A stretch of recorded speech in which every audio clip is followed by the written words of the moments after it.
ओम शांति, ओम शांति, ओम शांति। सतगुरुवार की good morning.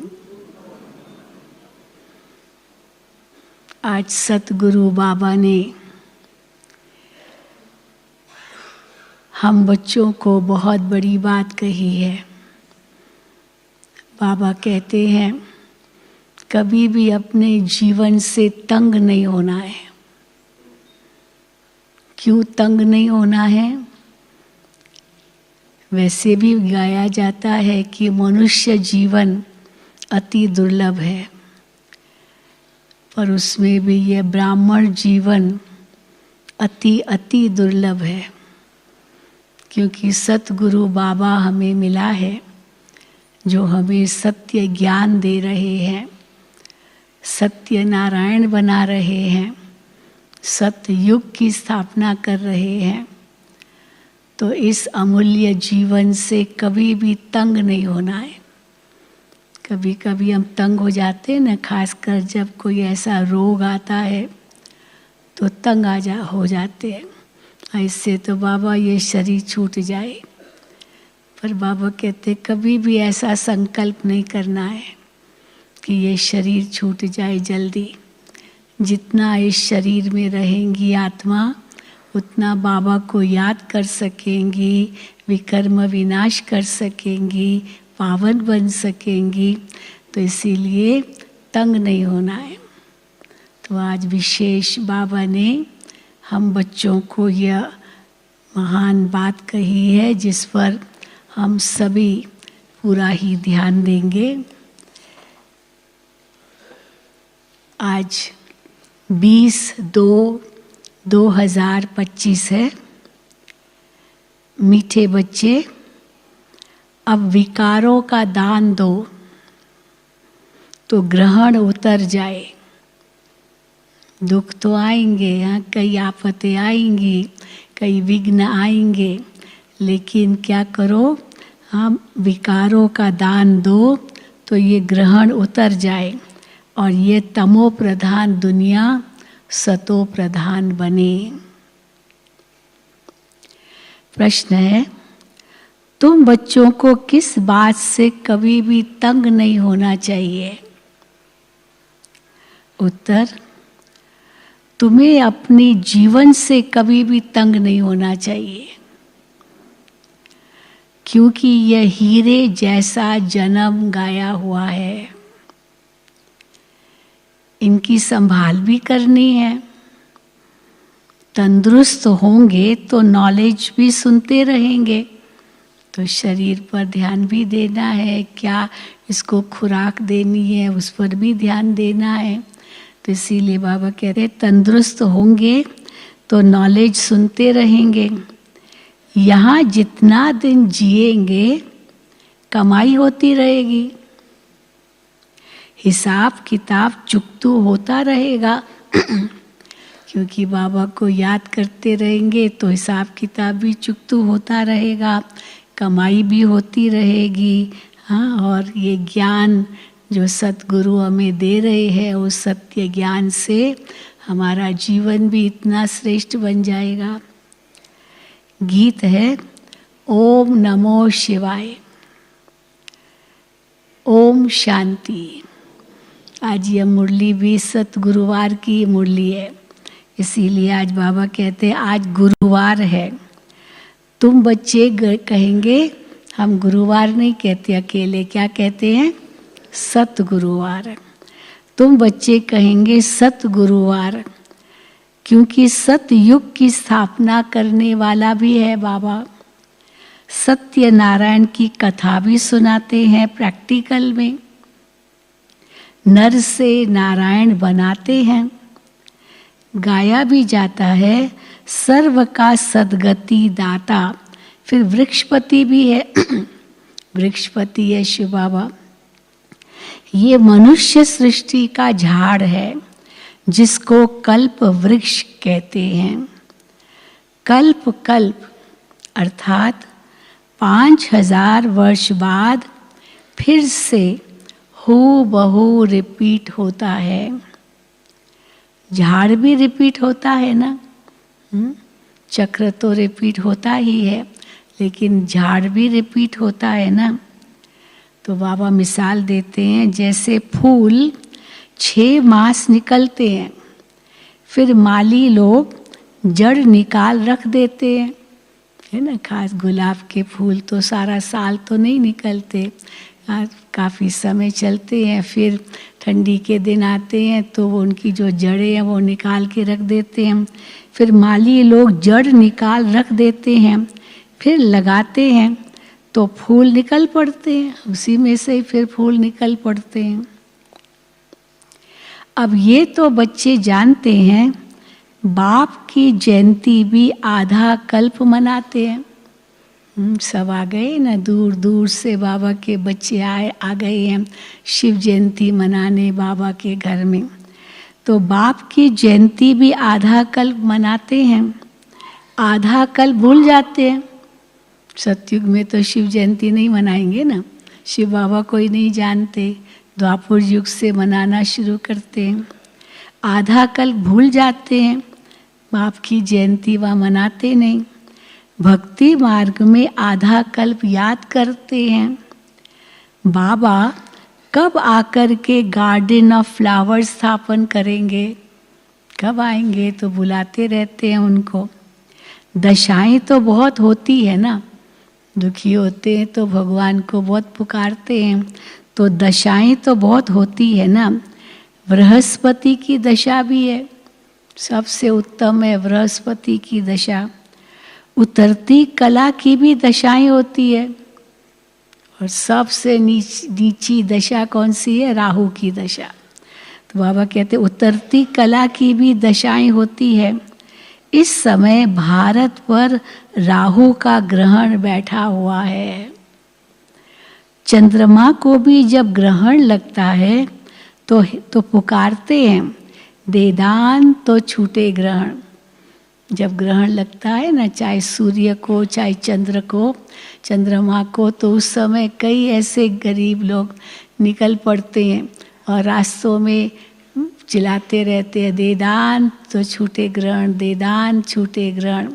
तो उस समय फिर लोग क्या करते हैं, पुराने कपड़े, पुराने बर्तन, पुरानी चीज़ें उनको देते हैं, भाई ये सब घर से निकले, ये पुरानी चीज़ें, तो देदान तो छूटे ग्रहण, तो ग्रहण छूट जाएगा। तो बाबा कहते हैं, तो चंद्रमा को भी जब ग्रहण लगता है तो पुकारते हैं, देदान तो छूटे ग्रहण। अब बाप भी कहते हैं, ये 5 विकारों का दान दे दो तो छूटे ग्रहण। ये जो राहु का ग्रहण लगा हुआ है, राहु की दशा बैठी है, ये ग्रहण ही है। जैसे राहु आत्मा पर विकारों का दान दो तो ये ग्रहण छूटे।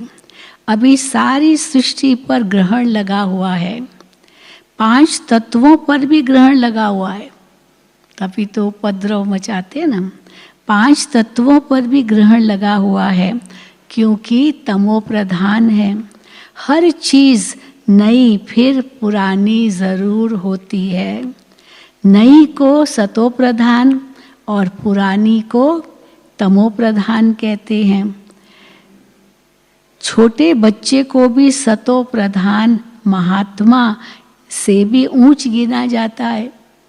महात्मा को तो फिर भी कहेंगे ना भाई, उनको सारी दुनिया का ज्ञान है, विकारों का ज्ञान है, पर बच्चा तो बहुत इनोसेंट है, तो महात्मा से भी ऊंचा हो गया। तो बाबा कहते हैं, छोटे बच्चे को भी सतो प्रधान महात्मा से भी ऊंच गिना जाता है, क्योंकि उनमें 5 विकार नहीं होते। भक्ति तो सन्यासी भी छोटेपन में करते हैं, है ना। छोटेपन में तो वो भक्ति करते होंगे, फिर जैसे आयु बढ़ी और थोड़ी समझ आई तो सोचा बस ये दुनिया नहीं चाहिए, जाके सन्यासी बन जाते हैं।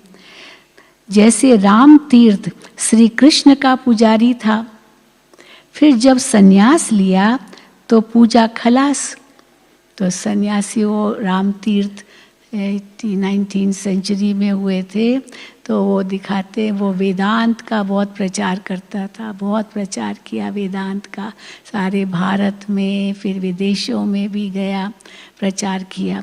तो फिर कैसे वो सन्यासी रूप में था, पहले तो भगत था। तो भक्ति तो सन्यासी भी छोटेपन में करते हैं, जैसे राम तीर्थ श्री कृष्ण का पुजारी था, फिर जब सन्यास लिया तो पूजा खलास। फिर तो पूजा नहीं करते ना सन्यासी, तो बस सन्यास किया तो तपस्या करते हैं। सृष्टि पर पवित्रता भी चाहिए ना, इन सन्यासियों के कारण ही सृष्टि पर इतनी पवित्रता फिर भी है, जो थमी हुई है सृष्टि। तो सृष्टि पर पवित्रता भी चाहिए ना।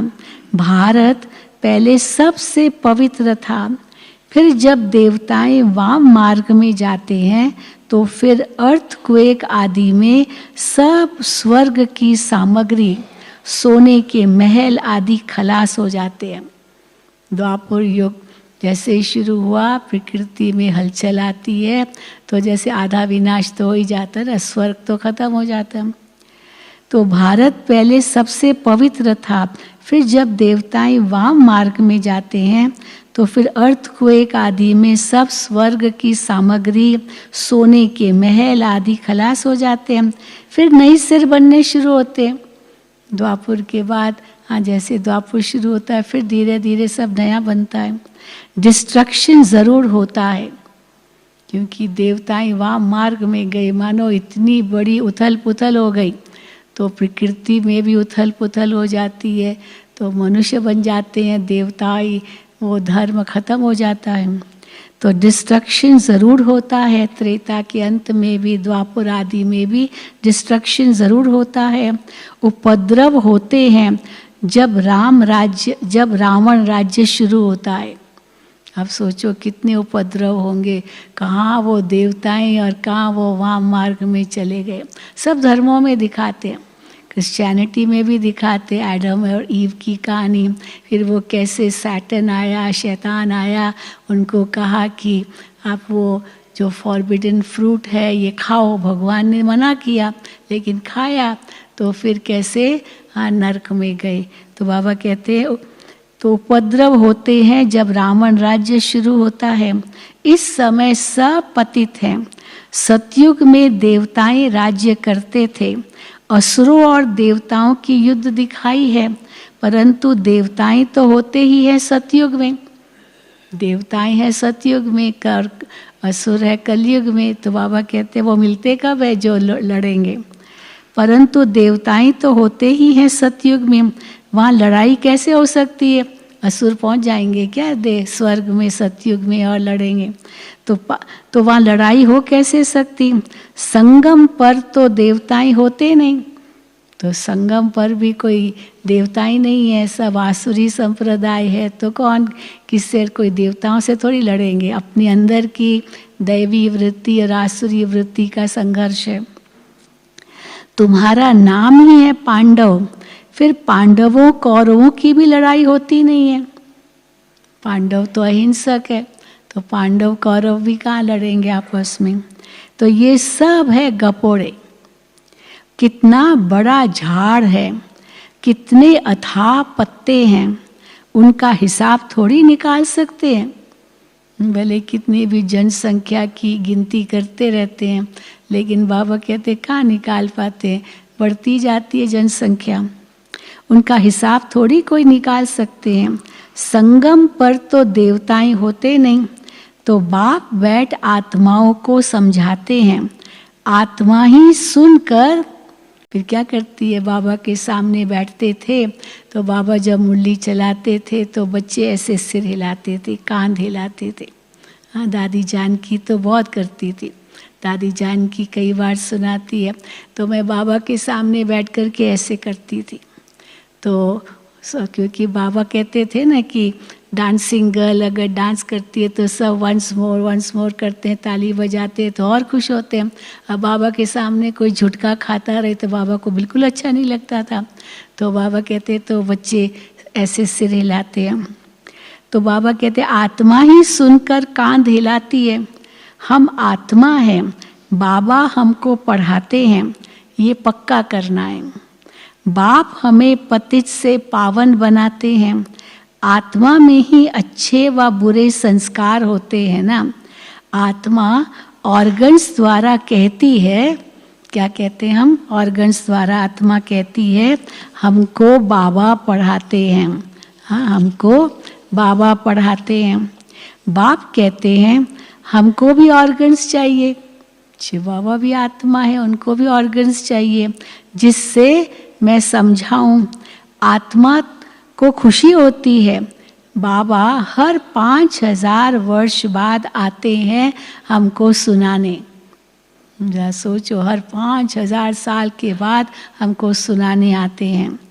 तुम तो सामने बैठे हो ना, मधुबन की ही महिमा है। आत्माओं का बाप तो वो है ना, सब उनको बुलाते हैं। तुमको यहाँ सम्मुख बैठने में मज़ा आता है। बाबा के सामने हिस्ट्री हॉल में बैठते थे सब दादियाँ, सब नीचे बैठती थी फ्रंट लाइन में। कोई सोफ़ा वोफ़ा नहीं थे, कोई कुर्सियाँ नहीं थी, केवल एक दीदी के लिए सोफ़ा रहता था, बड़ी दीदी मनमोहिनी दीदी के लिए, केवल उनके लिए ही बस, क्योंकि उनको घुटनों का प्रॉब्लम था तो वो नीचे नहीं बैठ सकती थी। लेकिन दादी जान की दादियाँ सब नीचे बैठती थी। तो बाबा कहते हैं तुमको यहाँ सम्मुख बैठने में मज़ा आता है। और उस समय तो कोई गद्दी भी नहीं होती थी, हिस्ट्री हॉल में दरी होती थी, केवल दरी पर ही सब बैठते थे। तो बाबा कहते हैं तुमको यहाँ सम्मुख बैठने में मज़ा आता है, परंतु यहाँ सब तो रह नहीं सकते। सबकी दिल होती है मधुवन में जाएं, मधुवन में रहें, या मधुवन में जितने दिन रहें उतना अच्छा, लेकिन लिमिट तो रखनी पड़ती है ना। भाई विदेशियों को कहते 15 दिन से ज़्यादा नहीं, फिर भारत वालों को कहते नीचे से आते 1 दिन से ज़्यादा नहीं। या चलो भट्ठी होती है तो 4 दिन से ज़्यादा नहीं, नहीं तो कोई कहे माँ यहाँ ही रहो, तो यहाँ जगह कहाँ है जो सबको यहाँ रखेंगे। तो बाबा कहते हैं तुम, हाँ, परंतु यहाँ सब तो रह नहीं सकते, अपनी कारोबार सर्विस आदि को भी देखना है। आत्माएं सागर के पास आती है, धारण कर फिर जाए औरों को सुनाना है, नहीं तो औरों का कल्याण कैसे करेंगे। बाबा ने एक विदेशी बहन को ऐसे ही कहा। बाबा ने, विदेशी बहन ने बाबा से पूछा कि बाबा हमारा जन्म विदेश में क्यों हुआ, हमारा जन्म भारत में क्यों नहीं हुआ। तो बाबा ने कहा कि विदेश में अगर जन्म हुआ है इसका कोई कारण है, ताकि वहाँ उनकी सेवा कर सको। तो फिर कहा आपने कोई पाप किया जो हमारा जन्म विदेश में हुआ, भारत में नहीं हुआ। तो कहा नहीं, पाप नहीं किया, सेवा अर्थ आपका जन्म वहाँ हुआ। फिर कहा कि फिर बाबा एक ही जन्म हुआ विदेश में या कई जन्म हुए। बाबा ने कहा नहीं, एक ही जन्म, ये एक ही जन्म आपका विदेश में हुआ। इसलिए हमारे विदेशी भाई बहनें भी यही कहते हैं, आदि भारतवासी है पर अंत में विदेश में जन्म लिया ताकि उन लोगों की भी सेवा कर सके। तो बाबा कहते हैं नहीं तो औरों का कल्याण कैसे करेंगे। योगी और ज्ञानी तो आत्मा को शौक रहता है हम जाकर औरों को भी समझाएं। फिर उसने ये भी कहा बाबा हम यहाँ क्यों नहीं रहे। बाबा ने कहा नहीं, यहाँ रहना, यहाँ नहीं रहना। क्यों? क्योंकि तुमको जाके सेवा करनी है। अगर यहीं रह जाएंगे तो तुम अपने देश की सेवा कैसे कर सकोगी। देश में जाके सेवा करोगी, तुमको भाषा आती है। तो बाबा इतना एक एक को कितना बाबा ध्यान देते थे और सुनाते थे। तो वहाँ सेवा करो, फिर उनको यहाँ ले आओ। तो बाबा हर एक को यही प्रेरणा देते थे। तो बाबा कहते हैं नहीं तो औरों का कल्याण कैसे करेंगे। योगी और ज्ञानी तो आत्मा को शौक रहता है हम जाकर औरों को भी समझाएं। अब शिव जयंती मनाई जाती है ना, तो भगवानुवाच है। भगवानुवाच श्री कृष्ण के लिए तो नहीं कह सकते हैं, वो तो है दैवी गुणों वाला मनुष्य, डीटीज्म कहा जाता है। अब बच्चे ये तो समझ गए हैं कि अभी देवी देवता धर्म नहीं है, स्थापना हो रही है। तुम ऐसे नहीं कहेंगे हम अभी देवी देवता धर्म के हैं, अभी देवता ही नहीं है हम देवी देवता धर्म के अभी नहीं कहेंगे, देवता धर्म के तो हम सतयुग में बनेंगे, स्थापन हो रहा है वो धर्म, तो अभी हम कौन से धर्म के हैं? तो अभी तुम कहेंगे हम ब्राह्मण धर्म के हैं, हम सब ब्राह्मण धर्म के हैं। फिर जब वो आदमशुमारी निकलती है, सेंसस निकलता है, तो वो पूछते किस धर्म के हो, फिर हम कहते हैं ब्राह्मण धर्म। तो ब्राह्मण धर्म का तो अलग कॉलम है ही नहीं, तो फिर हिंदू में लिख देते हैं। तो बाबा कहते हैं अभी तुम ब्राह्मण धर्म के हो, देवी देवता धर्म के बन रहे हो। देवताओं का परछाया इस पतित सृष्टि पर नहीं पड़ सकता, इसमें देवताएं आ न सके। हाँ, परछाया ही नहीं पड़ सकता इस देवताओं का, तो फिर देवताएं कैसे आ सकते हैं इस दुनिया में? देवताओं का परछाया इस पतित सृष्टि पर नहीं पड़ सकता है, तो इसमें देवताएं आ न सके। तुम्हारे लिए नई दुनिया चाहिए, देवताएं तब आएंगे जब नई दुनिया हो। तुम्हारे लिए नई दुनिया चाहिए। लक्ष्मी की भी पूजा करते हैं तो घर की कितनी सफाई कर देते हैं, दीपावली आने से पहले कितनी घर की सफाई करते हैं, फिर लक्ष्मी जी आएंगी, लक्ष्मी जी आएंगे, तो कितनी सफाई कर देते हैं। अब इस सृष्टि की भी कितनी सफाई होनी है, सारी सृष्टि की सफाई होनी है। सारी पुरानी दुनिया ही खत्म हो जानी है। लक्ष्मी से मनुष्य धन ही मांगते हैं। अब लक्ष्मी बड़ी या जगदम्बा बड़ी? ये कौन बड़ी? कौन बड़ी, लक्ष्मी बड़ी या जगदम्बा बड़ी? जी, जगदम्बा बड़ी। तो किसी ने, जैसे आपने कहा वैसे सभा में से किसने कहा अम्बा, जगदम्बा बड़ी। अब अम्बा के मंदिर भी बहुत है। क्यों जगदम्बा बड़ी? क्योंकि अम्बा के मंदिर भी बहुत है। मनुष्यों को कुछ भी पता नहीं है। तुम समझते हो लक्ष्मी तो स्वर्ग की मालिक और जगदम्बा जिसको सरस्वती भी कहते हैं, वही जगदम्बा फिर ये लक्ष्मी बनती है। अब बाबा क्यों कहते हैं जगदम्बा बड़ी लक्ष्मी से? तो इसका कारण है क्योंकि जगदम्बा की पूजा तो सारा साल होती है। देखा है अम्बा का मंदिर है आबू रोड के पास, बहुत दूर नहीं है। हाँ, विदेशियों ने देखा है अम्बा का मंदिर, जिन्होंने देखा है जगदम्बा का मंदिर डबल विदेशियों में, बात उठाएंगे। हाँ देखा है, हाँ है, बहुत अच्छा बनाया है अम्बा का मंदिर, पर वो गुजरात में पड़ता है, माउंट आबू राजस्थान में पड़ता है, पर आबू रोड से जाते कोई ज़्यादा दूर नहीं है, और वहाँ बाबा का बहुत सुंदर सेंटर भी है।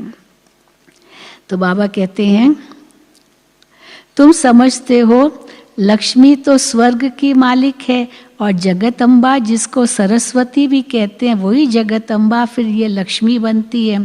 तुम्हारा पद ऊंच है, देवताओं का पद कम है तुम्हारे से, इसलिए अम्बा लक्ष्मी से भी बड़ी है।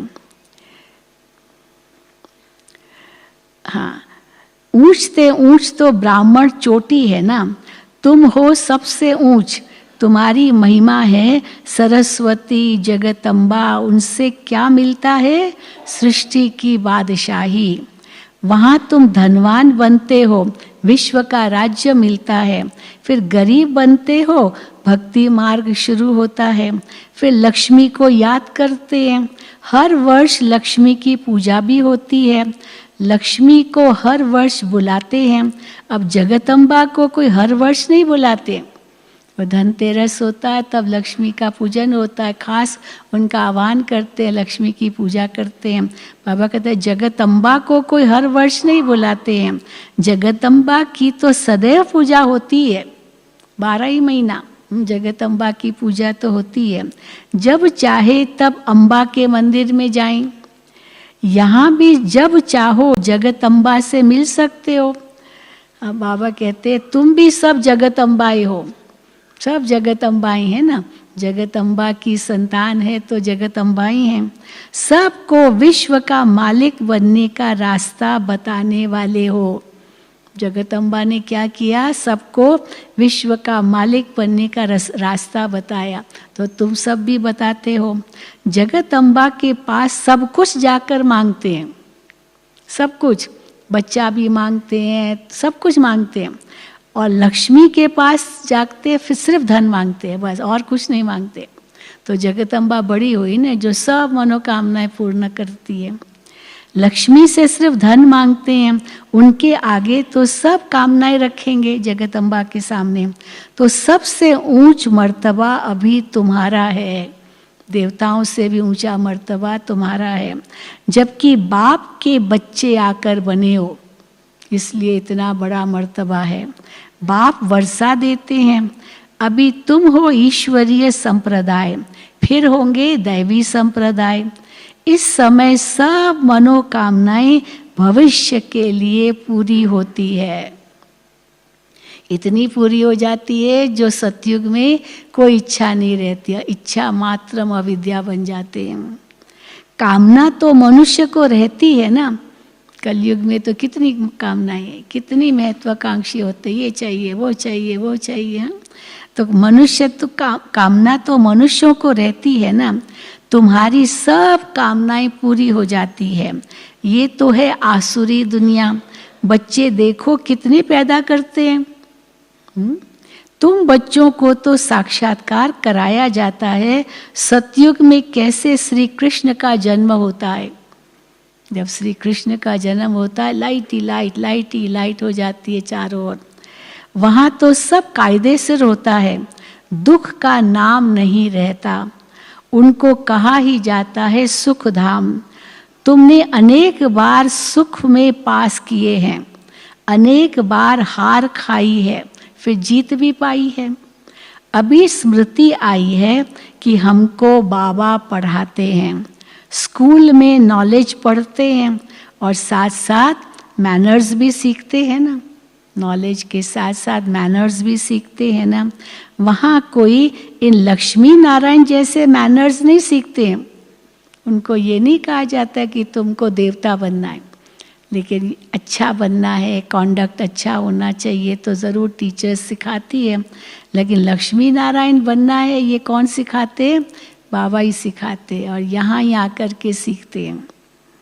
तो बाबा कहते हैं वहाँ कोई इन लक्ष्मी नारायण जैसे मैनर्स नहीं सीखते हैं और स्कूलों में। अभी तुम दैवी गुण धारण करते हो, महिमा भी उनकी ही गाते हैं, सर्वगुण संपन्न 16 कला संपूर्ण। तो अभी तुमको ऐसा बनना है। तुम बच्चों को अपनी इस लाइफ से कभी तंग नहीं होना चाहिए। हाँ, बहुत बड़ी सीख है, कभी नहीं तंग होना चाहिए। क्यों? क्योंकि तुम्हारा यह हीरे जैसा जन्म गाया हुआ है। इनकी संभाल भी करनी होती है।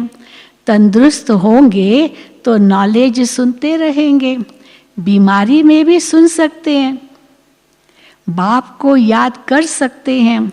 यहाँ जितना दिन जिएंगे सुखी रहेंगे, कमाई होती रहेगी, हिसाब किताब चुकतू होता रहेगा। बच्चे कहते हैं बाबा सतयुग कब आएगा? है यहाँ कौन कहते हैं कि बाबा सतयुग कब आएगा? बाबा कहते पूछना माना, सबसे पहले इतना बड़ा जो बाबा ने कहा ना मेहमान आया, उसको कहते हैं कभी जाओगे? हाँ, कभी जाओगे ये कहना होगा ना। तो बाबा कहते हैं बच्चे कहते हैं बाबा सतयुग कब आएगा? ये बहुत गंदी दुनिया है, ऐसे कहते हैं बच्चे। तो बाप कहते हैं अरे पहले कर्मातीत अवस्था तो बनाओ, सतयुग कब आएगा? कर्मातीत अवस्था होगी तभी तो सतयुग आएगा ना। पहले कर्मातीत अवस्था तो बनाओ, जितना हो सके पुरुषार्थ करते रहो। बच्चों को सिखलाना चाहिए कि शिव बाबा को याद करो। हाँ, छोटे छोटे बच्चों को भी सिखलाना चाहिए शिव बाबा को याद करो। अब ये है केवल शिव बाबा की याद और किसी की याद नहीं। उसको कौन सी याद कहेंगे? अव्यभिचारी याद, अव्यभिचारी याद, और किसी की याद नहीं सिवाय शिव बाबा के। इसको कहेंगे अव्यभिचारी याद। एक शिव की भक्ति करना वो हो गई अव्यभिचारी भक्ति। अनेकों की भक्ति करना, तो ये तो व्यभिचारी भक्ति हो गई ना।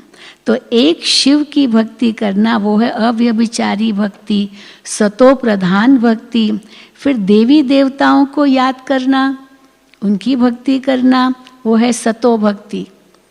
एक शिव की भक्ति वो सतो प्रधान भक्ति, फिर देवताओं की भक्ति ये सतो भक्ति। तो बाप कहते हैं उठते बैठते मुझ बाप को याद करो। बच्चे ही बुलाते हैं, हे पतित पावन, हे लिबरेटर, हे गाइड। ये आत्मा ने कहा ना। कौन पुकार रहा है? आत्मा पुकारती, शरीर थोड़ी पुकारता है। बच्चे याद करते हैं, बाप अभी स्मृति दिलाते हैं, तुम याद करते आए हो, हे दुख हरता सुख करता आओ, आकर दुखों से छुड़ाओ, लिबरेट करो, शांति धाम में ले जाओ। हाँ, क्या क्या कहते थे बाबा को। तो बाप कहते हैं तुमको शांति धाम में मैं ले जाऊंगा, फिर सुख धाम में तुमको साथ नहीं देता हूँ। शांति धाम तक तो साथ देता हूँ, फिर सुख धाम जब तुम आते हो मैं साथ नहीं देता हूँ। साथ अभी ही देता हूँ, सभी आत्माओं को घर ले जाता हूँ। मेरा अभी पढ़ाने का साथ है, अभी है पढ़ाने का साथ, फिर वापस घर ले जाने का साथ। हाँ, ये दो प्रकार का साथ है, अभी पढ़ाने का साथ, फिर घर ले जाने का साथ। बस मैं अपना परिचय तुम बच्चों को अच्छी रीति बैठ सुनाता हूँ। जैसे जैसे जो पुरुषार्थ करेंगे उस अनुसार फिर वहाँ प्रारब्ध पाएंगे। समझ तो बाप बहुत देते हैं, ये सारा ज्ञान क्या बाबा इतनी समझ दे रहे हैं ना, ये कुछ भी हम नहीं जानते थे। तो बाबा कहते हैं समझ तो बाप बहुत देते हैं, जितना हो सके मुझे याद करो तो विकर्म विनाश होंगे और उड़ने के पंख मिल जाएंगे।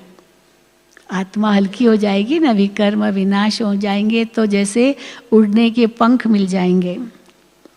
आत्मा को कोई ऐसे पंख नहीं है, कोई पंख नहीं निकल आएंगे जो उड़ने के लिए मिल जाएंगे। आत्मा तो खुद ही उड़ता पंछी है।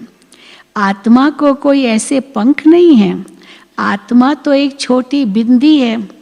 किसको ये पता नहीं है कि आत्मा में कैसे 84 जन्मों का पाठ नूंधा हुआ है। न आत्मा को किसको परिचय है, हाँ, न आत्मा का किसको परिचय है, न परमात्मा का परिचय है। तब बाप कहते हैं अभी किसको भी न आत्मा का परिचय न परमात्मा का सही परिचय है।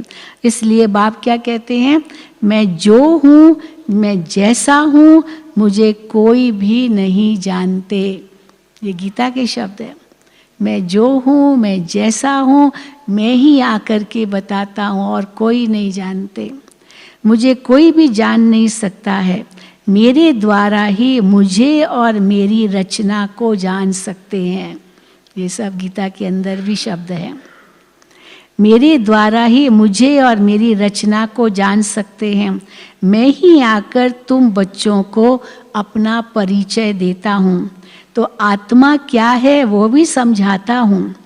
इनको सोल रियलाइजेशन कहा जाता है। अभी ये जो अपने मुख्य NCCC रिट्रीट हुई थी, इनमें जो मुख्य भाई बहनें आए थे विदेश के, यही था थीम, सोल कॉन्शियसनेस। सारा उनका 7 दिन इसी में ही कैसे सोल कॉन्शियस बने, आत्म अभिमानी बने, क्योंकि देह अभिमान तो बहुत है ना दुनिया में हर एक में, तो ये बहुत ज़रूरी है सोल कॉन्शियस बनना। तो बाबा कहते हैं इनको सोल रियलाइजेशन कहा जाता है। आत्मा भ्रकुटी के बीच में रहती है। कहते भी हैं भ्रकुटी के बीच में चमकता है अजब सितारा, परंतु आत्मा क्या चीज़ है ये बिल्कुल कोई नहीं जानते। भले कहते हैं भ्रकुटी के बीच में चमकता अजब सितारा, लेकिन वो आत्मा है, आत्मा क्या है बाबा कहते कुछ नहीं जानते। जब कोई कहते हैं आत्मा का साक्षात्कार हो, कल भी बाबा ने कहा ना, कहते आत्मा का साक्षात्कार हो। अब आत्मा का साक्षात्कार हो तो उन्हें समझाओ कि तुम तो कहते हो भ्रकुटी के बीच में स्टार है, वैसे तुम भी कहते हो ये स्टार को क्या देखेंगे। चलो आत्मा दिखाई भी दी एक बस स्टार, जैसे स्टार आकाश में देखते हो वैसे आत्मा चलो दिखाई भी दी, साक्षात्कार हुआ भी, तो क्या उसका माना उससे आपको लाभ क्या मिला, ज्ञान तो है नहीं। स्टार को क्या देखेंगे, टीका भी स्टार का ही देते हैं। हाँ कई ऐसे होते हैं ना बिल्कुल वाइट वाइट स्टार का ही तिलक लगाते हैं, तो टीका भी स्टार का ही देते हैं। चंद्रमा में भी स्टार दिखाते हैं। हाँ चंद्रमा के पास हमेशा एक सितारा दिखाते हैं, बहुत चमकता हुआ सितारा चंद्रमा के पास। तो बाबा कहते हैं चंद्रमा में भी स्टार दिखाते हैं। वास्तव में आत्मा है स्टार। अभी बाप ने समझाया है तुम ज्ञान स्टार्स हो, ज्ञान सितारे हो, तुम ज्ञान सितारे हो। बाकी वो सूर्य चांद सितारे तो मांडवे को रोशनी देने वाले हैं, वो कोई देवता ही नहीं है। भक्ति मार्ग में तो उनको भी देवता मानते हैं ना, वो कोई देवता ही नहीं है। भक्ति मार्ग में सूर्य को भी पानी देते हैं। भक्ति मार्ग में ये बाबा भी सब करते थे। साकार में ब्रह्मा बाबा, लौकिक में भक्त थे, बहुत बड़े भक्त थे। ये सब बाबा कहते मैं करता था, ये सब बाबा करते थे। सूर्य देवताय नमः, चंद्र देवताय नमः कहते कहते पानी देते थे। ये सब है भक्ति मार्ग। इसने तो बहुत भक्ति की हुई है, ब्रह्मा बाबा की आत्मा ने बहुत भक्ति की हुई है। नंबर 1 पूज्य, तो फिर नंबर 1 पुजारी भी बने हैं। नंबर तो गिनेंगे ना, नंबर 1 तो कहेंगे ना, क्योंकि माला में तो सब नंबर वार है, नंबर तो गिनेंगे ना। रुद्र माला के भी नंबर तो है ना, कहाँ 1 नंबर का दाना और कहाँ 108 नंबर का दाना, फर्क तो होगा ना। तो रुद्र माला के भी नंबर तो है ना। भक्ति भी सबसे जास्ती इसने की है। पहला नंबर देवता, पहला नंबर भगत, पहला नंबर मनुष्य, क्योंकि शिव बाबा उनमें प्रवेश करते हैं तो नई रचना रचने के निमित्त बनाते हैं, तो पहला नंबर मनुष्य। तो भक्ति भी सबसे जास्ती इसने की है। अब बाप कहते हैं छोटे बड़े सबकी वानप्रस्थ अवस्था है। अभी मैं सबको ले जाऊंगा, फिर यहाँ आएंगे ही नहीं, सबको ले जाऊंगा घर, फिर इस कलयुगी दुनिया में वापस नहीं आएंगे। बाकी शास्त्रों में जो दिखाते हैं प्रलय हुई, जलमयी हो गई, फिर पीपल के पत्ते पर श्री कृष्ण आया, सब कुछ नष्ट हो गया कि जल ही जल, सब चारों तरफ जल ही जल, सब कुछ जलमग्न, सब खत्म हो गया। फिर श्री कृष्ण पीपल के पत्ते पर आया। तो बाप समझाते हैं ऐसे सागर की कोई बात नहीं है, कोई बच्चा ऐसे सागर से निकल आएगा और पीपल के पत्ते पर बच्चा बैठा होगा या लेटा होगा। बाबा कहते हैं ऐसी कोई बात नहीं है। वहाँ तो गर्भ महल है, जो श्री कृष्ण को जैसे दिखाते थे पीपल के पत्ते पर, वो गर्भ महल की निशानी है। तो वहाँ तो गर्भ महल है जहाँ बच्चे बहुत सुख में रहते हैं। यहाँ गर्भ जेल कहा जाता है, गर्भ जेल। पापों की भोगना गर्भ में मिलती है। फिर भी बाप कहते हैं मन मना भव मुझे याद करो। प्रदर्शनी में कोई पूछते हैं, अभी ये प्रदर्शनी की बात है, प्रदर्शनी में कोई पूछते हैं कि सीढ़ी में और कोई धर्म क्यों नहीं दिखाए है। सीढ़ी के चित्र में तो भारत के उत्थान पतन की कहानी है ना, तो केवल भारत की बात है, और धर्मों की बातें तो सीढ़ी में नहीं है ना। फिर सृष्टि चक्र में है, झाड़ में है, पर सीढ़ी में नहीं है। तो बाबा कहते हैं लोग पूछते हैं कि सीढ़ी में और कोई धर्म क्यों नहीं दिखाए हैं, तो उनको बोलो औरों के 84 जन्म तो है नहीं, केवल भारतवासियों के ही 84 जन्म है। तो भारतवासी शुरू से लेके सतयुग से लेकर कलयुग अंत तक है, इसलिए उनकी ही 84 जन्मों की कहानी है। बोलो औरों के 84 जन्म तो है नहीं, सब धर्म फिर झाड़ में दिखाए हैं। उससे तुम अपना हिसाब निकालो कि कितने जन्म लिए होंगे। और धर्म वाले द्वापुर के बाद, द्वापुर से आते हैं तो कितने जन्म लिए होंगे वो अपना हिसाब निकाल सकते हैं। हमको तो सीढ़ी 84 जन्मों की दिखानी है, बाकी सब चक्र में और झाड़ में दिखाए हैं और धर्म वाले। इनमें सब बातें समझाई है, चक्र और झाड़ में सब बातें हैं। नक्शा देखने से बुद्धि में आ जाता है ना। हाँ, जैसे कोई भी नक्शा दिखाते हैं, मैप दिखाते हैं, तो उसमें सब पता चलता है लंदन कहाँ है, फलाना शहर कहाँ है। तो बाप कितना सहज कर समझाते हैं, सभी को यही बताओ कि 84 का चक्र ऐसे फिरता है। अभी तमो प्रधान से सतो प्रधान बनना है, तो बेहद के बाप को याद करो तो तुम पावन बन जाएंगे, और फिर पावन बन पावन दुनिया में चले जाएंगे। कोई तकलीफ की बात ही नहीं है, कोई तकलीफ बाबा नहीं देते हैं।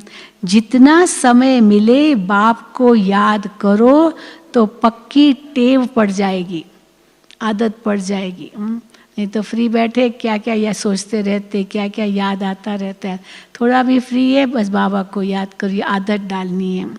तो बाबा कहते हैं जितना समय मिले बाप को याद करो तो पक्की टेव पड़ जाएगी। बाप की याद में तुम दिल्ली तक पैदल जाओ तो भी थकावट नहीं होगी। हाँ, दिल्ली तक पैदल जाओ। हमारी जब युवा पद यात्रा निकली थी उस समय तो कन्याकुमारी से भी पैदल गए थे दिल्ली। युवा प्रभाग वालों ने ये निकाली थी, 13 जगह से युवा पद यात्रा निकाली थी, और जगह जगह ये युवा सेवा करते गए और दिल्ली तक पहुँचे। और फिर वहाँ कैसे मैं समझती उस समय राष्ट्रपति से भी मिले कुछ, तो उसी अनुसार सेवा हुई थी, पैदल गए थे। तो बाबा कहते हैं बाप की याद में तुम दिल्ली तक पैदल जाओ तो भी थकावट नहीं होगी। सच्ची याद होगी तो देह का भान टूट जाएगा। बाबा की याद होगी तो देह का भान टूट जाएगा, फिर थकावट हो नहीं सकती। पिछाड़ी में आने वाले और ही याद में तीखे जाएंगे।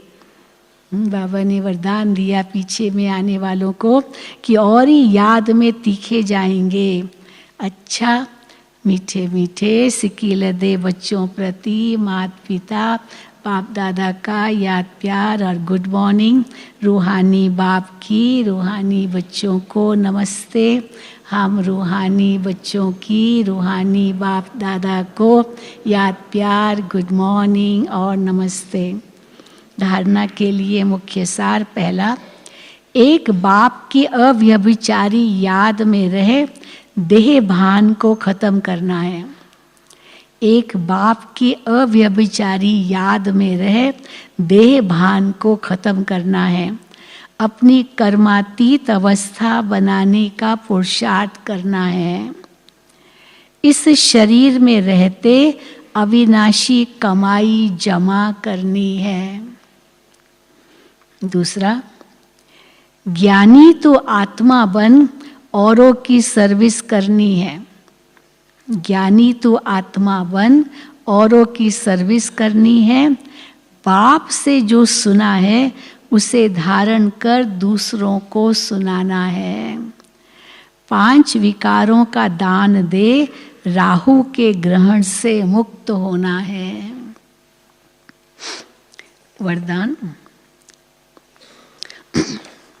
वरदान धारणा के वरदान एक मत और एक रस अवस्था द्वारा धरनी को फलदायक बनाने वाले हिम्मतवान भव। एक मत और एक रस अवस्था द्वारा धरनी को फलदायक बनाने वाले हिम्मतवान भव। जब आप बच्चे हिम्मतवान बनकर संगठन में एक मत और एक रस अवस्था में रहते व एक ही कार्य में लग जाते हो तो स्वयं भी सदा प्रफुल्लित रहते और धरनी को भी फलदायक बनाते हो। जैसे आजकल साइंस द्वारा अभी अभी बीज डाला, अभी अभी फल मिला, ऐसे ही साइलेंस के बल से सहज और तीव्र गति से प्रत्यक्षता देखेंगे। साइलेंस के बल से सहज और तीव्र गति से प्रत्यक्षता देखेंगे। जब स्वयं निर्विघ्न एक बाप की लगन में मगन, एक मत और एक रस रहेंगे, तो अन्य आत्माएं भी स्वतः सहयोगी बनेगी और धरनी फलदायक हो जाएगी। स्लोगन, जो अभिमान को शान समझ लेते वे निर्माण नहीं रह सकते। कहिए ना, है अभिमान और समझते हैं हाँ ये तो मेरी शान है, हाँ ऐसे ही रहना होता है, नहीं तो कोई काम नहीं करता। जो अभिमान को शान समझ लेते वे निर्माण नहीं रह सकते। अभिमानी दिखाएंगे ना।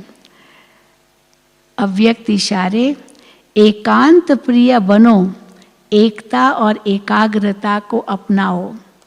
एकांतवासी और रमणीकता दोनों ऑपोजिट है।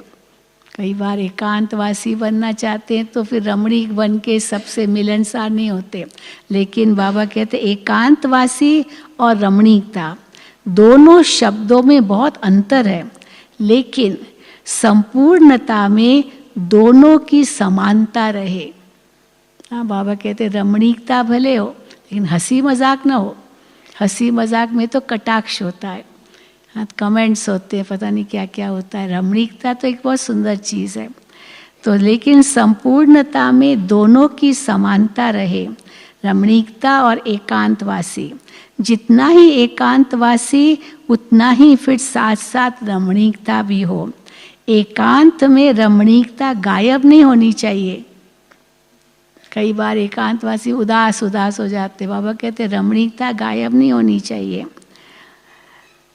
दोनों समान और साथ साथ रहे।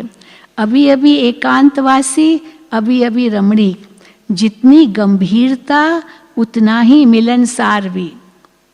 मिलनसार अर्थात सर्व के संस्कार और स्वभाव से मिलने वाला। मिलनसार कौन? जो सर्व के संस्कार और स्वभाव से मिलने वाला। अच्छा, ओम शांति, ओम शांति।